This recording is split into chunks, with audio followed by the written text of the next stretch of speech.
जनता कल्याण संघ जिला राजनांदगांव हमारा 3 दिवसीय धरना प्रदर्शन है, जिसमें मुख्यमंत्री जी को एवं यहाँ कलेक्टर जी को ज्ञापन सौंप रहे हैं। 3 दिवसीय मांग में हमारा ये है, पहला मांग है माह नवंबर से 2022 बिना पूर्व सूचना के भौतिक सत्यापन नहीं किए थे, नहीं है।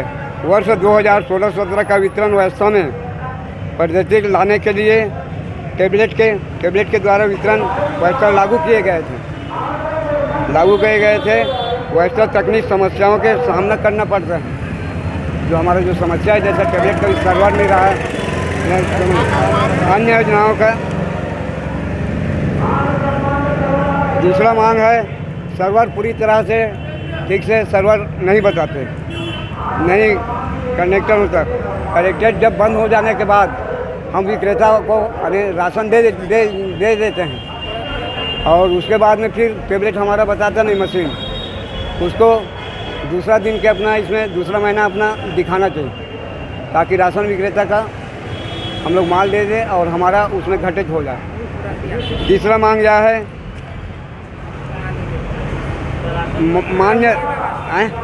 मान्य देय वेतन मांगे हमारे पूरी व्यवस्था के साथ, जैसा प्रदेश में मध्य प्रदेश में हो चुका है, उसी प्रकार हमारे छत्तीसगढ़ में करने का ऐलान किया जाए।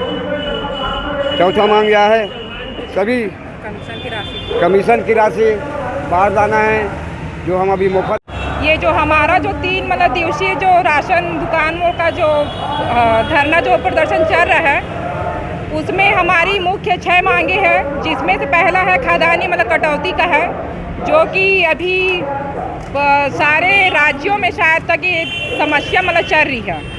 दूसरा है अपना सर्वर की समस्या, जो कि अभी हमारे यहाँ मान के चलो सर्वर समस्या के कारण पब्लिकों से कई सारी समस्याओं का सामना करना दुकानदारों को पड़ रहा है। और तीसरा है मान्य देय सरकार को लागू करना पड़ेगा। चौथा है कमीशन की राशि, जो कि हमें 2018, 19, 20 की बारदाना राशि भी अभी तक प्राप्त है।